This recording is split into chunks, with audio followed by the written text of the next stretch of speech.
За сайн байцгаана уу та бүхэнд. Өнөөдрийн мэндийг хүргэе. Чандлан байна. Өнөөдрийнхөө энэ дугаараараа болохоор Ray Bradbury-гийн Фаренгейтийн 451 хэм гэдэг номын тухай ярих болно. За энэ хүр ам маань бол хамгийн анх 1953 онд хэвлэгдсэн. Одоогоос л 73 жилийн өмнө олонний хүртэл болж исэн гэдгийгс үг. Тэгээд Фаренгейтийн 451 хэм гэдэг энэ ном нь бол зохиолчийг нь өөрийг нь бол дэлхийд алдартай зохиолч болгосон хамгийн шилдэг бүтээлд нь тооцогддог тийм ном байгаа. За тэгээд ном болохоор яаж эхэлдэг вэ гэхээр шатаах бол таашаал юм гэсэн тийм өгүүлбэрээр эхэлдэг. Энэ зохиол дээр юу гарч байгаа вэ гэхээр Гай Монтаг гээд залуугийн тухай гарч байгаа. Гай Монтаг бол галын албанд ажилладаг. Гэтэ тэр галын албан болохоор бидний тийм төсөөлдөг шиг гал сонуудаг, гал унтраадаг тийм биш. Энэ цаг үед болохоор бүх байшин барилгууд бол тийм үл галд үлд тийм шатдаг. Ямар тийм төмөр гарах тийм нөхцөлгүй тийм ертөнц байгаа учраас яг хэр галын албаныхан бол гал унтраах биш. Харин яг галдын шатаадаг болсон. За тэгээд юу шатааж байгаа вэ гэхээр номнуудыг бол шатааж байгаа талаар гарч ирж байгаа. За тэгээд Гай Монтаг бол тэгэл яг тэр өдөр тутмын тэр галыг номыг галтын шатаах тэр ажилтнууд бол тийм онцгой зүйл биш. Тэрнээс гадна нөгөө талаасаа өөрөө бол ерөөсөө амьдралдаа ном уншиж үзээгүй. Ягаад гэхээр ном бол өөрөө ийм хориотой зүйл гэж бол гарч байгаа. Тэгээд яаж байгаа вэ гэхээр тийм Гай Монтаг бол тэл өөрийгөө ийм аз жаргалтай, сэтгэл хангалуун амьдралдаа дүүрэн байдаг гэж боддог тийм нэг залуугийн дүр бол гарч ирж байгаа. За тэгээ юу болж байгаа вэ гэхээр яг нэгдээ өдөр тутмын ажлынхаа нэг өдөр болоод өнгөрч байгаа. Энэ юм ном нуусан байшин болоод очоод тэр номнуудыг ингээ галтан шатаагаад тэр ингээ байшин шатаагаад за тэгээ гэртээ харж явах цаантай яаж байгаа вэ гэхээр 17 настай Клариса гэдэг тэр охинтой бол таардаг. За тэгээ тэр охин бол Гай Монтагийн бол тэр амьдралын бол эргэлтийн цэг болж байгаа. Яагаад вэ гэхээр тэр хүн бол өөрийгөө ингэ танилцуулж байгаа юм л да. Би бол 17 настай тэгээд солиотой намайг өөрийгөө ингэж танилцуулаарай гэж хэлдгээ гэд. Тэгээ яагаад Клариса өөрийгөө тэр солиотой гэж хэлж байгаа вэ гэхээр Клариса бол ингэж имийг эргэцүүлж боддог, эргэн тойрноо ингэж ханзаардаг. Яг тэр энэ Фаренгейтийн 451-ийн энэ ном дээр гарч байгаа тэр ертөнцийн хувьд бол Клариса бол тийм эрүүл бус, хэвийн бус гэдэг тийм англигт орох. Яагаад гэвэл Клариса яг гэхээр бодож хэрэгцүүлж юмныг ингэж юм ухаж бодож чаддаг. Энэ дээрээс нэг асуудал тулгарна л да. Юу ном шатаагаад байгаа юм бэ? Яагаад номыг шатаагаад байгаа юм? Ер нь энэ Ray Bradbury-гийн бичсэн Фаренгейтийн 451 хэм гэдэг энэ роман дээр номыг шатааж байгаа нь яг юу гэсэн үг юм бэ гэдэг асуулт тулгарч байгаа юм. Яагаад номыг шатаагаад байна вэ? За ерөнхийдөө энэ дээр ганц нийгэм тодорхой нэгэн аюулаас хамгаалдаг, нийгмийн доктортой байдлынхын тулд номыг шатаадаг нэг ийм аюулаас хамгаалах, галыг өртдөг байгууллагын тухай ярьж байгаа боловч нөгөө талаасаа энэ номонд өгүүлж байгаа ирээдүйн нийгэмд бол бүхэлдээ мэдлэгийг үн цэнэггүй гэж үзэх. Тухайн мэдлэгийг нийгмийн гишүүдээс ангид байлгах гэдэг юм оролцдог тодорхой утгаараар гэж байгаа. Та бүхэн романы нэг 80-аас 85 дугаар хуудас орчмыг унших юм бол яагаад уран зохиолын бүтээлүүдийг хүмүүс уншихгүй болсон? Яагаад уран зохиолын бүтээлийг унших нь нийгэмд хортой гэж үзэж байгаа тухай өгүүлж байгаа. За эндээс нэг асуулт урагж байгаа юм л да. Яагаад энэ ирээдүйн нийгэм буюу энэ Ray Bradbury-гийн өгүүлж байгаа энэ ирээдүйн Америкийн нийгэмд номыг шатаагаад мэдлэгийг ард иргэдээс тусгаарлаж байгаа юм бэ гэдэг асуултанд хариулах хэрэгтэй болж байгаа. За энэ асуултын хариултыг авахын тулд ер нь бид уран зохиолоос ямар төрлийн мэдлэг олж авдаг юм бэ гэдэг асуудал тулгарч байгаа гэсэн. Тэгэхээр нөгөө уран зохиолын номыг шатаагаад байгаа нь нийгэмд байгаа нийгмийн гишүүд хүмүүсээс ямар төрлийн мэдлэгийг хол ангид тусгаар байлгахын тулд шатаагаад байна гэдэг асуултыг тавьж юм гэсэн. За энэ асуултанд бол одоо их нуршихгүйгээр 3 талын өнцгөөс бол хариулах боломжтой байгаа.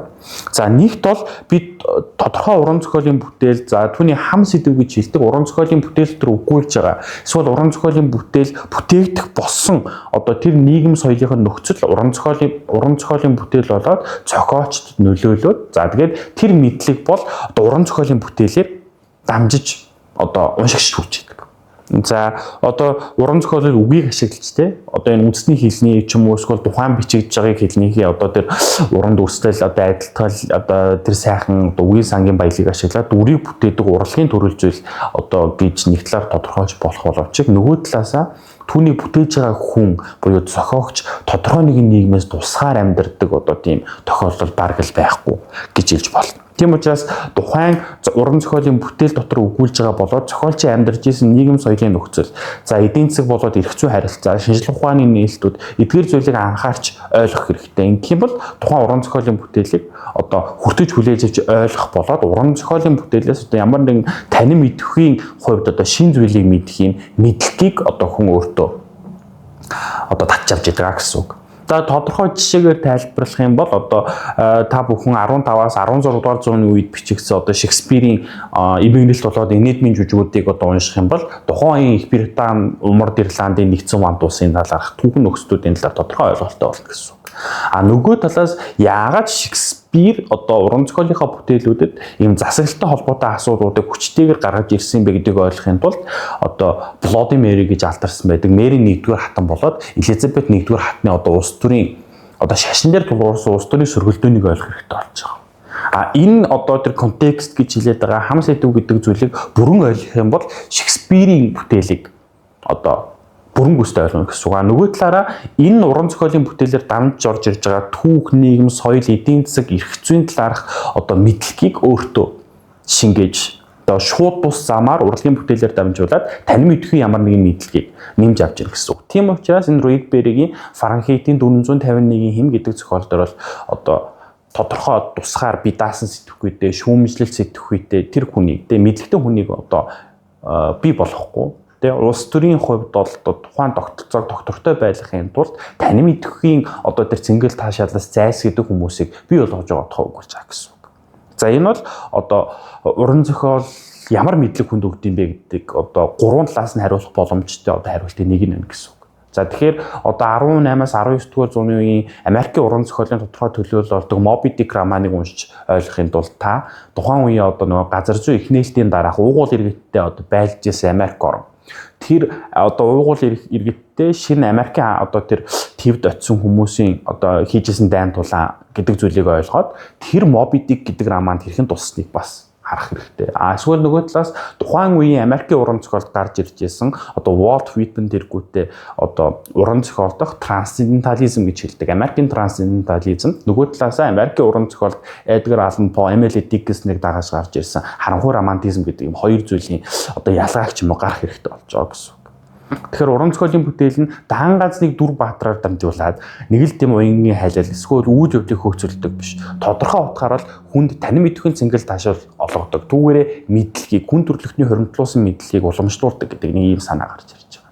Тийм ч учраас одоо орчин үеийн одоо уран зохиолын онолчид бол зохиол бүтээл бол дан ганц одоо шинээр бичигддэггүй тий. Одоо хувь зохиолч одоо эс ч юм уу ч гэдэг зохиол ширээнийхээ ард зуул шинээр зохиол бүтээлийг бичдэг. Энэ бол өмнөх үеийн хоримтлуулсан мэдлэг зохиолчдын ч юм уу эсвэл сэтгэгчдийн бичсэн бичвэрийг дахин сүлжиж нэхэх замаар тий.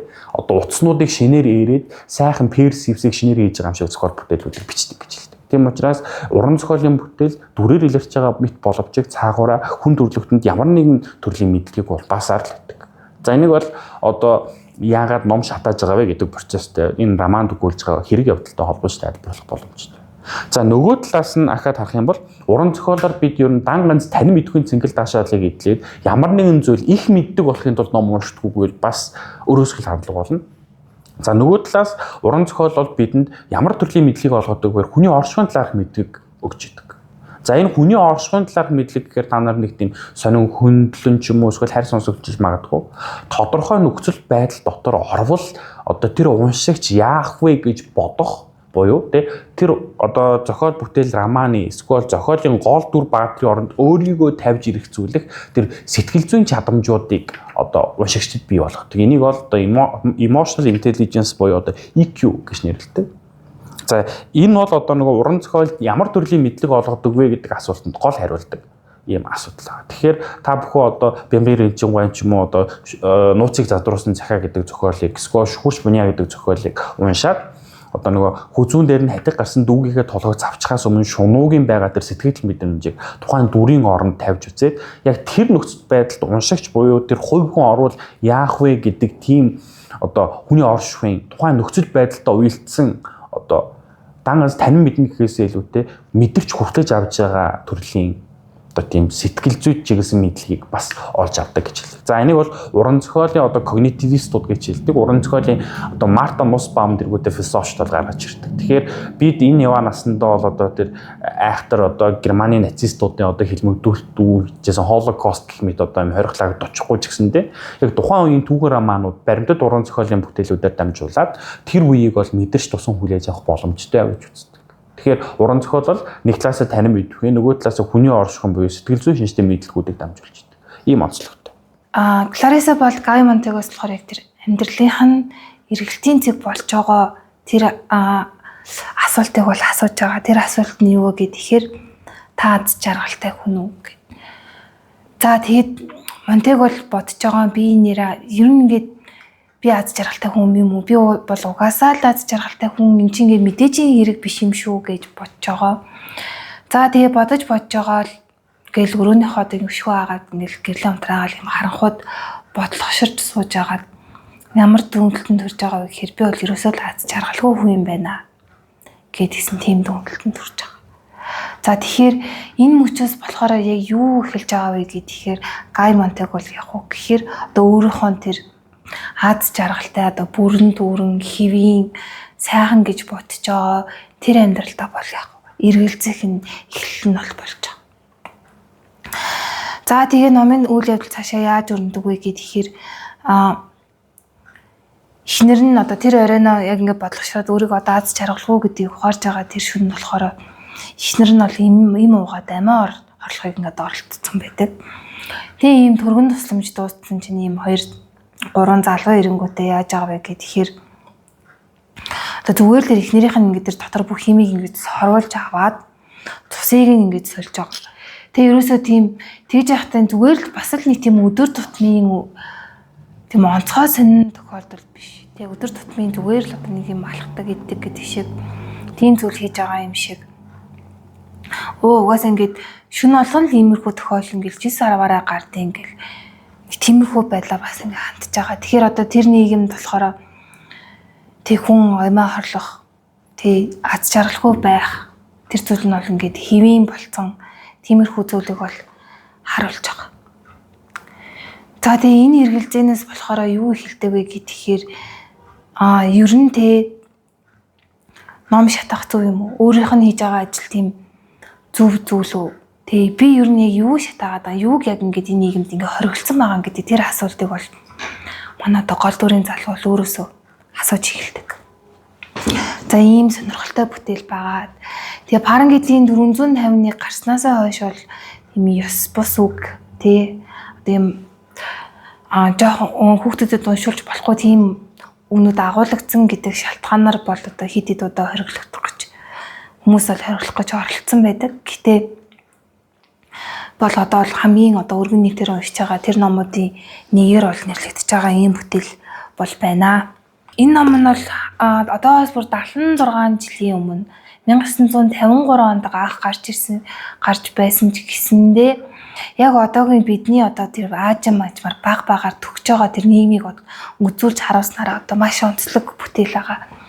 Ч одоо ийм дистопи төрлийн science fiction буюу шинжлэх ухааны уран зохиолт төрлийн одоо ийм роман байгаа. Тэгээ яанлагүй одоо энэ дээр гарч байгаа тэг ингээд ийм зөвгөнөл маягаар бичигдсэн тэр үйл явдлууд бол яг одоо бидний өнөөгийн амьдралд бол багаар ингээд тохиож эхэлж байгаа бол.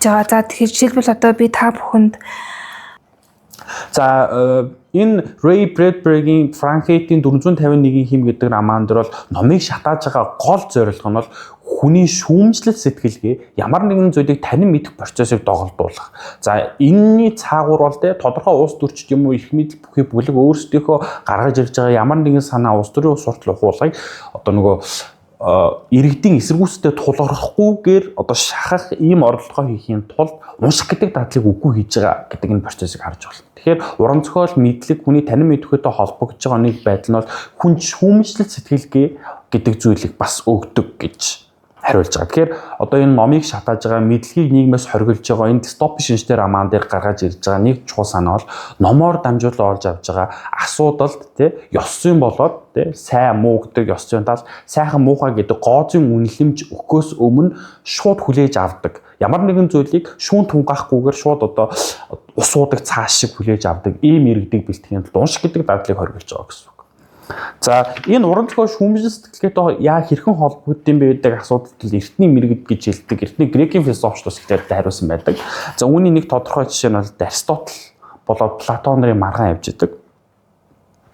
За энэ асуудалд хандж ирсэн нэг тал өнцгөөс нь харах юм бол одоо Аристотлийн талаас харах хэрэгтэй болж байгаа. Аристотл бол туйрвал зөв буюу одоо Пётр гэдэг бүтээлтэй мимесис болоод катарсис гэдэг хоёр ойлголтыг бол гаргаж ирсэн байдаг.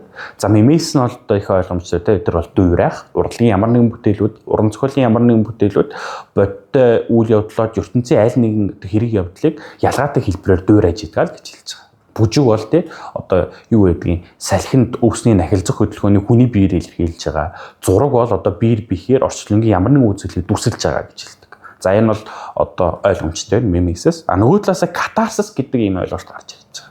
За Аристотл бол энэ ойлголтоо тайлбарлахдаа эртний грекийн эмгэнэл жүжигтэй холбож тайлбарсан байдаг. За тэр амфитеатр буюу дугуй театрт одоо сууж байгаа үзэгчид тэр эмгэнэл жүжигийн гол баатрын тэр эмгэнэл тов заяг харж байхдаа одоо тийм таашаал авах бас айн ширбэдгийн хажуугаар ариусч идэг гэдэг нэг юм ойлголт гарч ирдэг. За Аристотлийн одоо энэ хийсэнчлэн одоо энэ катарсис гэдэг тэр сэтгэлийн аюух болоод сэнгид идэх гэдэг одоо энэ ойлголттой холбоотой гарч ирдэг уран зохиолыг одоо нөгөө танин мэдхүйтэй холбодог шүүн тунгаах гэдэг тэр процесстэй холбодог ойлголт нь одоо нөгөө мэдлэг дурлах буюу эпистемофилия гэдэг юм ойлголт гарч ирдэг. За яадаг вэ гэхээр уран зохиолд нэг юм хүчтэй зөрчил гарч ирдэг.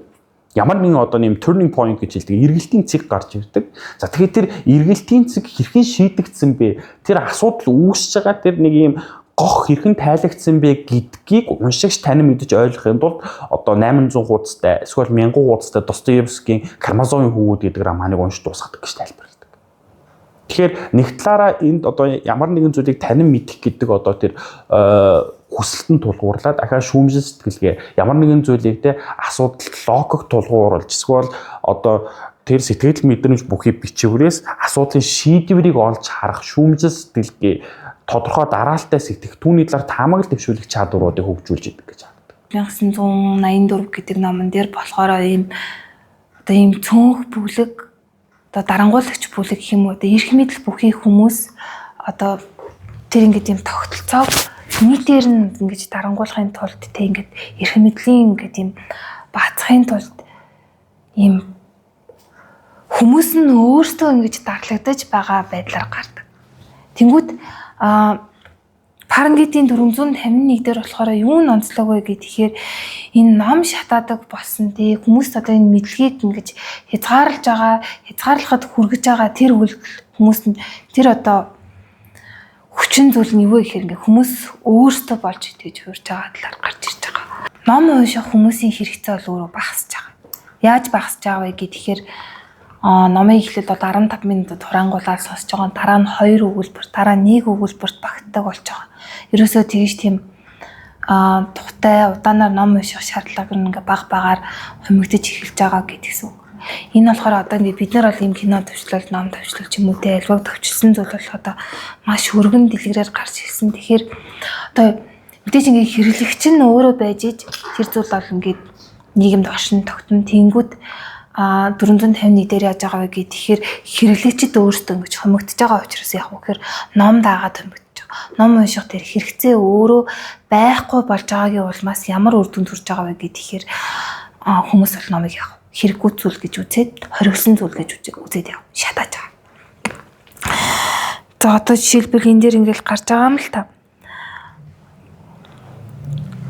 Монтегмин киногоо урцгая, бүр урцгах хэрэгтэй. Чик чак зураг хардаа нүд одоо ингээл таснаас энд тэнд шилжилт нүүр дээшээ доошоо дотор гадна яагаад хэрхэн хин хизээ хаана юу өөлдөө бүс пас алгадах төсгийдэл зохиох түн пим пан товчлол хураангуйлал юу уус төрчдөө гарчиг хоёр өгүүлбэр нэг бүтэн догол багна гэл ерөөсөө юм болгоныг ингэж хомж хураангуйсны эцэст ямар үр дүн төрж байгаа вэ гэхээр яг түрүүн миний хэлсэнчлэн ном бол яг уу гэхээр тийм хэрэгцээтэй зүйл гэдэг англиас бол яг уу шахагдаж гарч байгаа. Ягаад гэвэл тэр зүйл бол зузаан урт тэгээ нөгөө талаас яг уу гэхээр хүнийг одоо юм сэтгэн бодоход хүрэж байгаа тийм одоо уршигтай зүйл болж гарч байгаа байхгүй. За тэгээд тэгээ явандаа энэ дээр болохоор юу болж байгаа вэ гэхээр гүн ухаан түүх хэлний судал гэдэг хичээлүүд бол бүгдээрээ устж үгүй болж байгаа. Ягаад гэвэл яг энэ хичээлүүд нь бас бүгдээрээ л хүнийг яг тунгаан бодоход хүрэж байгаа. Нөгөө талаас нь харах юм бол энэ дээр одоо нөгөө оюун санааны олон ургаалч байдал гэдэг зүйлийг бас үгүй хийж байгаа. Асуудалд ханддаг шүүмжлэлт ялгаатай өнцгүүд юу үгүй хийж байгаа гэдгийг харж байна. Үнэхээр одоо Даваад орж гэдэг хүн, эсвэл одоо Чандман гэдэг хүн, эсвэл одоо Баатар ч гэдэг юм уу, гурван ялгаатай хүн нэг зохиолыг уншлахад гурван ялгаатай талаас одоо тусан хүлээж авч эргцүүлж болно. Гэхдээ тэрийг төрөөс юм уу, ямар нэгэн олон нийтийн хэвлэл мэдээллийн хэрэгслээр 15 минутын богино бичлэг болгоод тайлбарлах юм бол түүнийг бүтээсэн хүний өнцгөөс л тухайн уран зохиол юм уу, урлагийн бүтээл киног хүлээж авч байгаа гэдгийг ойлгох хэрэгтэй болцгоо. Тэгэхээр энд нөгөө хүний тэр эпистемофилия буюу мэдлэг шунан дурлах асуудлыг одоо шүүмжлэлтэйгээр ирж чаах, эсвэл таамаглал төвшүүлэх гэдэг тэр оюуны үйлдэлүүдийг бүрэн алгасж байгаа одоо ийм залхууралд хүргэж байгаа гэдэг талаас нь харж байна. Тэгэхээр энэ Bradbury-гийн одоо Франкентийн 451 хэм гэдэг зохиолд одоо номыг шатаана гэдэг нь хүний танин мэдэх үйлдэл, одоо мэдлэг, одоо зарим талаараа үннийг мэдэх гэдэг тэр эрэл хайгуулт, хүний оюуны үйлдэлд бол нийгмийн зүгээс тодорхой юм чөдөр тушаа тавьж байгаа процессыг бол дүрсэлж харуулсан байна гэж харах боломжтой байгаа. Ерөөсөө энэ бүх зүйлийг ингэж хасаж өөрчилж байгаа гол шалтгаан нь юу вэ гэхээр 451 дээр гарч байгаа тэр ертөнцийн хүмүүс бол бүгдээрээ Аз жаргалтай байхыг хүсэж байгаа. Тэгээд Аз жаргал гэдэг зүйл нь өөрөө Аз жаргалтай байх гэдгийг нь өөрөө юу тодорхойлж байгаа вэ гэхээр бусдаас яг хонцгоорохгүй байх. Бүгдээрээ адил тэгш байх. За яагаад вэ гэхээр одоо шилбэл надад байхгүй зүйл өөр нэг хүнд байнгут энэ бол надад юу төрүүлж атаархах сэтэл төрүүлж байгаа учраас яг бүгдээрээ адилхан бай гэдэг санааг тийшүүлж байгаа. За нөгөө талаас ном яагаад тусдах байгаа шалтгаан юу гэхээр ингээд энэ хар арстууд ингээд бичсэн ном байна те. Энэ одоо тамиг татдаг хүмүүсийн ингээд бичсэн ном байна. Энэ арх удаг хүмүүсийн ингээд бичсэн ном байна. Энэ номнууд чинь тэр арх удаг, тамиг татдаг. Тэр одоо цөөнх олонх тэр бүлгийг тэр бүлгийн хүмүүст хүнд хэцүү тусна. Тийм учраас яг хөхөр зөвхөн номнуудаа ингээд болчих. Ийм одоо ийм ялгаатай байдлыг үүсгэж байгаа бүх зүйлийг устгая. Тэгэх юм бол яг хүмүүс Аз жаргалтай байна. Тэгээ энэ нь болохоор өөрөө багаар яг нийгэмд хэлбэрчсээр байгаад ямар үр дүн төрж байгаа гэхээр ямар нэгэн том эрх мэдэлтэй бүлэг бусад хүмүүсийг дарангуулаад байгаа биш яг цөөнх олон нийтээрээ тэр зүйлийг яг бий болгож үүсгэж байгаа. Тэрийг бас ингээ харуулж байгаа.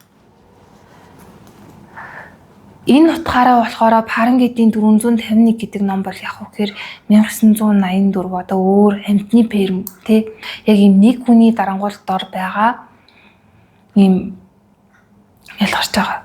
Хүмүүс яг өөрсдөө тийм тогтолцоог бий болгоод тэгээ тэр нь яг өөрсдийг яг дарангуулж авчиж байгаа гэдэг ер нь ойлгохоо болцсон байгаа байдалтай бол харагдаж байна. За одоо тэр ойлгохоо болоод бүр ингээд юм зомби шиг гэх юм уу бүр юм сэтгэн бодох хэрэгчлөөгөө болцсон тэрний гол төлөөлөл нь бол одоо Гаймонтигийн одоо ихнэр гарч байгаа Милдред гэх тэр дүр байгаа. Милдред болохоор ингээд ийм зурагтан гэр бүлтэй тэгэл ингээд унтчихтаа ч гэсэн ингээд юм чихвчтэй унтдаг. Яагаад тэгэхээр тэр эмэгтэй бол ерөөсөө ганцаараа байж чадахгүй. Ерөөсөө Милдредийн дүр болохоор ямар төлөөлөл болж байгаа гэхээр ингээд ямар нэг мэдээллийг юм шүүртүргээр хүлээж авдаг. Бид нар одоо ингэ шууд ийм хүлээн аврагч болоод байгаа гэдгээс үг ерөөсөө. Яг энэ уран зохиолын бүтээлээр энэ туужаар эсвэл энэ романаар дамжуул зохиолч бидэнд ямар анхааруулга тэмдэг, тэ ямар асуулт тавиад байна вэ гэдгийг ойлгох хэрэгтэй болж байгаа.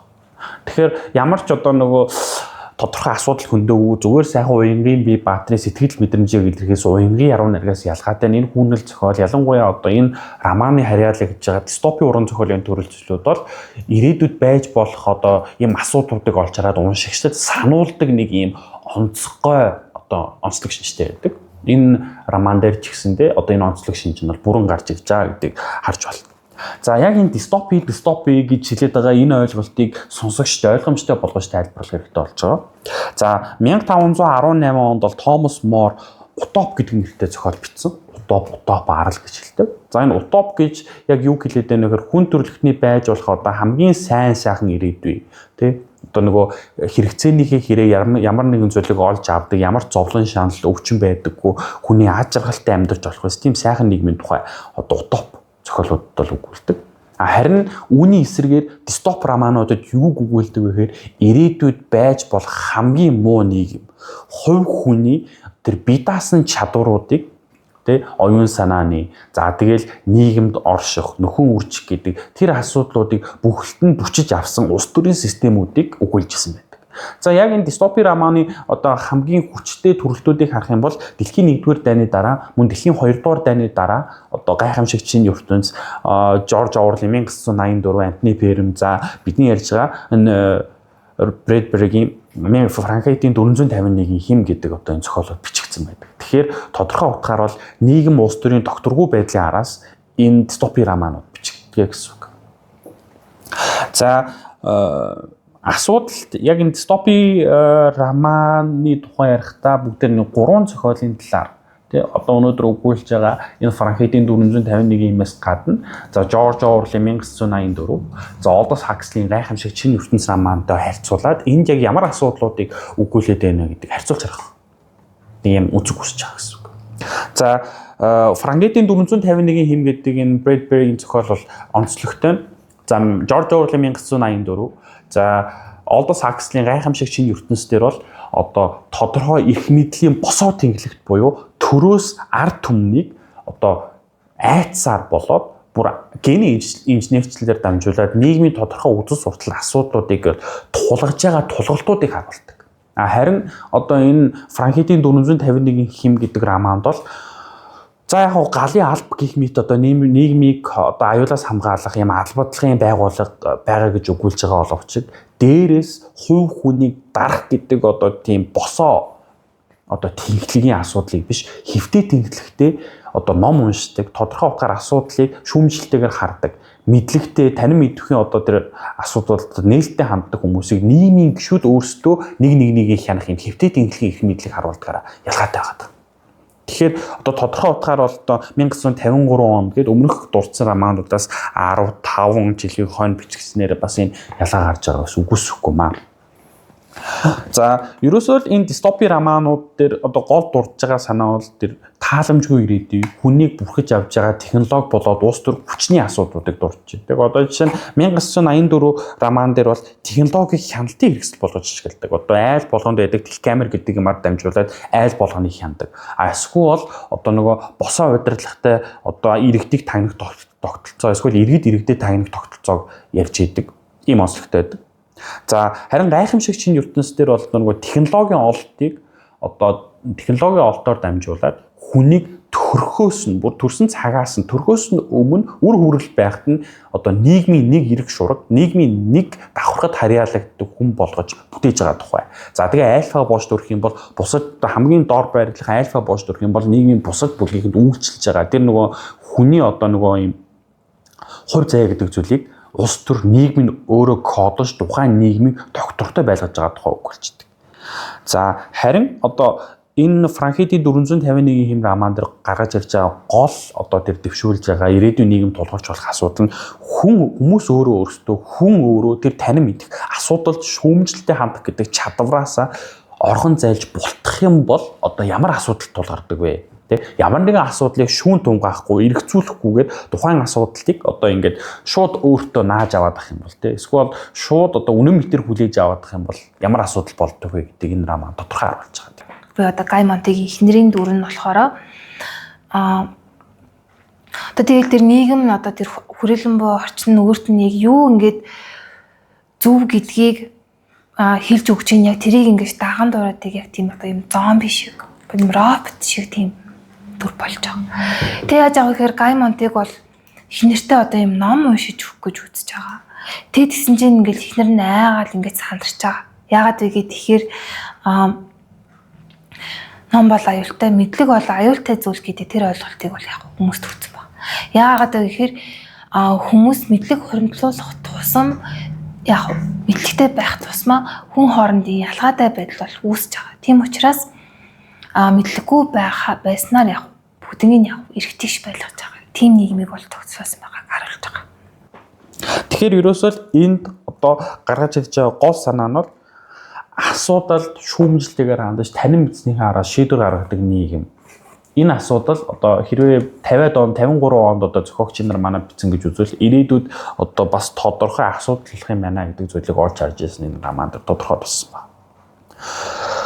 За мөн одоо энэ дистопи романуудад түгээмэл өгүүлж байгаа нэг одоо том асуудал нь бол хүнийг бүрхсэн улс төрийн систем, хүний амьдралын мөчлөг үйлдэл болгонд орж ирж байгаа их мэдлийн хэлбэрүүдийг бол тодорхой одоо гаргаж ирсэн байдаг. За энэ нэг одоо юм давтсаж байгаа гэх юм эсвэл өгүүлж байгаа нэг санаа нь бол хүний нөхөн өвчин асуудлууд дээр бол одоо энэ романууд бол одоо өөрийнхөө онцлог дүрслэл үйл явдлуудыг бол бүтээсэн байдаг. Одоо шинэ 1984 гэдэг роман дээр бол хүмүүс одоо нөгөө нийгмийн дараагийн одоо нөхөн үйлдвэрлэлийг хийгээд хүүхэд төрүүлэхээс бусад одоо тохиолдолд бэлгийн харилцаанд орох хориотой гэж одоо өгүүлдэг. Тэгэхээр одоо энэ дистопи роман дээр өгүүлж байгаа тэр төр хүний хувийн амьдралд оролцохдоо бүр хэд хувийн асуудал руу хүртэл орж байгааг одоо анхаарч харах хэрэгтэй.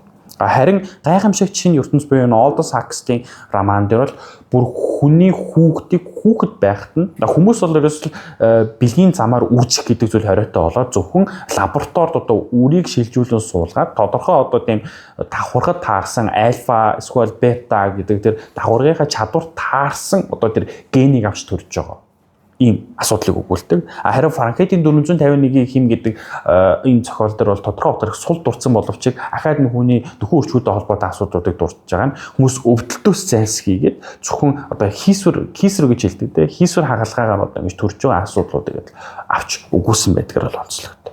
Одоо Фукогийн бэлгийн мэдрэмжийн түүх гэдэг ийм ном байдаг. Тэгээ тэр номон дээр болохоор юу гэж хардаг вэ гэхээр одоо бэлгийн харилцаа буюу секс гэдэг зүйл бол одоо ийм нийгмийн одоо ийм дискурсив дадлуудаас бүтсэн тийм үүсмэл одоо ойлголт гэж ингэж ярьж байгаа байхгүй. Одоо ингээл улс төрийн хүмүүс, эрүүл мэндийн байгууллагын хүмүүс өөртөө ингэж ийм яриагаараа тийм үүсгэсэн тийм зүйл тэгэнгүүт тэр нь болохоор ингээд дан ийм бэлгийн харилцаа биш өөр юм олон зүйлийг ийм агуулсан ийм ойлголт тэг бүх ойлголтыг нэг юмд чихэнгүүтэй тэрийг одоо бид нэр яг юм байгалийн юм шиг ингэж хүлээж авдаг гэдэг. Тэг яг гой санаа нь бол нэг тийм бэлгийн харилцаандаа ч биш юу гэдэг аа гэхээр одоо нийгэмд одоо ингэж юм тогтцсон байгаа ойлголтууд нь өөрөө одоо бид нэр ингээд ямар нэг зүйлийг анханасаа ийм байсан гэж одоо хүлээж аваад шууд өөртөө ингээд хүлээлгэх штеп. Тэнгүүд нөгөө талаасаа Фукогийн дэвшүүлж байгаа санаа нь юу вэ гэхээр угаасаа ийм тогтсон гэд бодож байгаа ойлголтоо яг үндэ ийм хүмүүсийн үүсгэсэнтэй ингээд нийгэм соёлын үйл явцад ингэж бүрдэж бий болсон ойлголт байх магадлалтай тэр зүйлүүд өөртөө ийм түүхтэй гэдэг тэр санааг бол анх дэвшүүлснээр аим маш онцлог. Тэгээд цаана юу гэж байгаа гэхээр ямар ч мэдээлэл ямар ч одоо зүйлийг хүлээж авахдаа тэр зүйлийг ард одоо энэ зүйл үнэн үү энэ ингээд бид нарыг нэг ингээд байглаасаа хүлээж ингээд тогтсон зүйл гэж ойлгоод байдаг. Одоо шилбэл ятг чинь тий.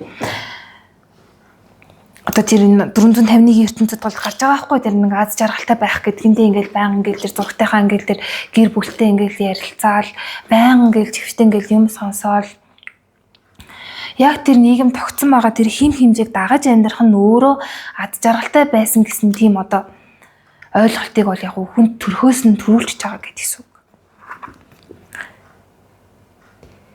Тэгээ энийх нь уршиг хор нөлөө нь одоо яаж гарч байгаа вэ гэхээр тэр эмэгтэй бол яг хамаарлаг орлож байгаа. Тэгээ аварсныхан дараа бол тэр үйл явдлаа өөрөө ингээд сандгүй. Тэгээд чинь өвчтөр ингээд им ууцсан байсан шүү дээ. Тэгэхээр би яхаараа ингээд тэгж юм уу тийм би жаа ингээд нэм амар аз жаргалтай амьдарч байгаа. Надаас ерөөс тийм үйлдэл ингээд гарах юмарч учир байхгүй гэж тайлбарлаж байгаа. За тэгээд яагаад ер нь бид энэ дистопийн романуудыг унших хэрэгтэй болж байгаа юм бэ? Яагаад одоо энэ ирээдүйн хар бараан байж болохгүйц муу муухай гэж хэлж байгаа энэ нийгмийн тухай үгүйсэн романуудыг бид унших хэрэгтэй болж байгаа юм гэдэг юм асуудал тул гарч байгаа. Тэгэхээр энэ бүх одоо дистопи гэдэг роман дээр өгүүлж байгаа гол зүйл нь хүний тэр чөлөөт оршгүй, хүний өөрийн шийдвэр гаргах шүүмжил сэтгэлгээ. За хүн өөрөө үйлдэл хийх тэр чадваруудыг улс төрийн систем ямар нэгэн тодорхой эрх мэдэл бүхий бүлэг хэд их хянах, залуурдах тохиолдолд хүний өөрийн оршихуйн тухай асуудал одоо яаж ирэх вэ гэдэг асуултын хариултуудыг энэ романд зохиолчлон өөрөөрөө гаргаж ирдэг учраас тодорхой улс төрийн эрх мэдэл өнөөгийн нийгэмд одоо хитэрч ийн үгүй юу гэдэг уншигчд те ямар асуудалд ямар шийдвэрэн зохисгүй гэдэг шүүн тунгаахад эдгээр романууд тус болох учраас дистопи романыг бод болохоос өмнө унших хэрэгтэй болж байгаа гэсэн үг. Тэгээд энэ бусдаас өөр байлгаад байгаа тэр ялгаатай байдлыг юу үүсгэж байгаа вэ гэхээр мэдлэг үүсгэж байгаа. Тэгээ бусдын ялгаатай байдлыг зөвшөөрөхөд юу хүргээд байгаа вэ гэхээр ерөөсөө уран зохиолын ном уншснаар бид нэр юу олж авдаг вэ гэхээр хүмүүсийн одоо ялгаатай байдлыг хүлээн зөвшөөрөхийг ойлгодог юм шиг байгаа. Энэ ингээд ийм хүн ийм байж болт юм байна гэдгийг ингээд зөвшөөрдөг.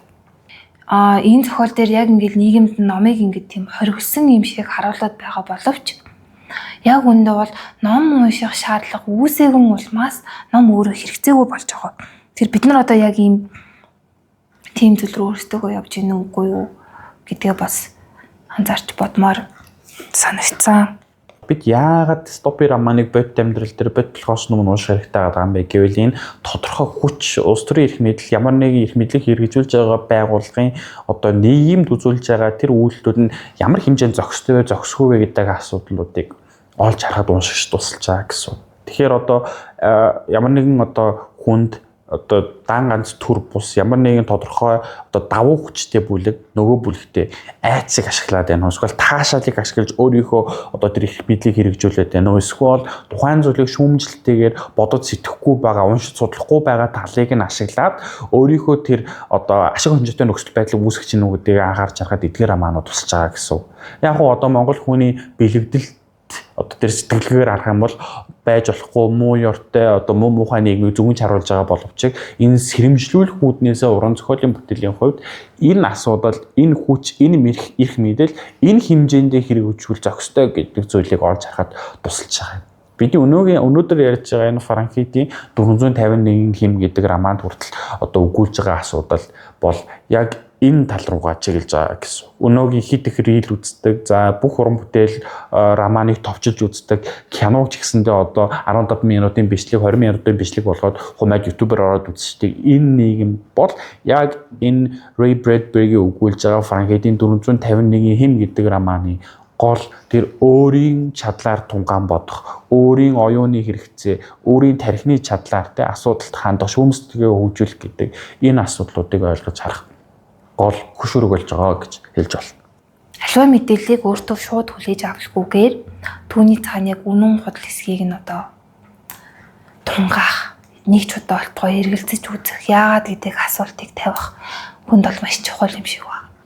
Энэ 450-ийн нийгэмд болохоор хүмүүс бол бүр өөрөөсөө тэгж юм асуулт тавих ч заавгүйгээр мэдээллийн ийм бөмбөгтөл тунд амьдарч байгаа. Тэгэхээр нэг тийм имийг ингээл товчлоод хурдлаад байгаадаа биш. Ер нь хүний амьдралд ямар ч зүйлийг ямар ч зүйлийн ард яагаад гэдэг асуулт тавих нь өөрөө маш чухал юм шиг байна. Тэгээд тэр асуултаа тавиад болоод ирэнгүүт бид нар одоо мухагаар хэлэх юм бол бэлэмжлэх, залхуурах тэр зүйл рүү ороод ирэхэд бид ингээд бэлнээр мэдээллийг хүлээж авахыг хүсээд тэгээд амархан мөртлөө холын зайдаа бол нэм нэлийн юм уршигтай тойрог руу баг багаар л орж байгаа гэдгийгс үг. Романд өгүүлж байгаа эсвэл романуудад давтагдж байгаа за мөн одоо энэ Франкетийн 451 хэм романы төгсгөлд гарч иж байгаа нэг тийм сонирхолтой дүрслэл За мөн гайхамшигч нь ертөс гэдэг одоо тэр дистопи роман дээр давтагдж байгаа нэг зүйл гарч ирээд байгаа. За энэ бол ерөөсөө л одоо нөгөө иргэнсэн гэж хэлж байгаа хит хотцсон технократ босон одоо тэр нийгэмлэгт ийм солиорлын одоо хэв шинж илэрч байгаа гэдгийг харж байна. Одоо madness is civilization гэж хэлдэг. Одоо галзуурвал бол иргэншил юм аа гэдэг. Энэ асуудал маш тодорхойгоор гарч ирж байгаа. За одоо нөгөө гал команд ажилладаг одоо манай романы гол дүр одоо Гай Монтаг бол одоо уран зохиолын бүтээлүүдийг уншаад за тэр нь бол одоо тодорхой утгаар галын албаных нь баригдаад за тэгээд нөхөр бол хотоос гадуур амьдардаг уран зохиолын бүтээл уншдаг за нийгэм журамд бол уран зохиол ном унших хорхоос өмнө тодорхой их сургуулиудад профессор хийж амьдардаг байсан хотоос гадуур оршдог эрүү сэтгэлгээтэй одоо нийгмийн нэг бүлгийнхэн за тэднээс бол ингээд нэг юм баг зэрэлгүүд маягийн зүйлээр нэрлэж байгаа нийгмийн одоо бүлэгт очиж нийлж байгаа талаар бол роман өгүүлдэг. За энэ бол маш сонирхолтой өгүүлэмж бол гарч ирж байгаа. За яг одоо энэ хотын одоо тэр нэг юм эрх мэдлийн системтэй төвлөрсөн за тэгээд одоо нөгөө юм гарцгүй болж байгаа байдлыг бол энэ романууд бол хотчлолтоор дамжуулж харуулдаг байгаа нэг юм онцлогтой. Болор судар хэвлийн газраас гарсан Фаренгейтийн 451-ийн хэмжээгийн бүтээл бидэндээ юу хэлээд байна гэвэл бид нэр дахин ажиллах хэрэгтэй, бид нэр бодох хэрэгтэй, бид нэр сэтгэх хэрэгтэй.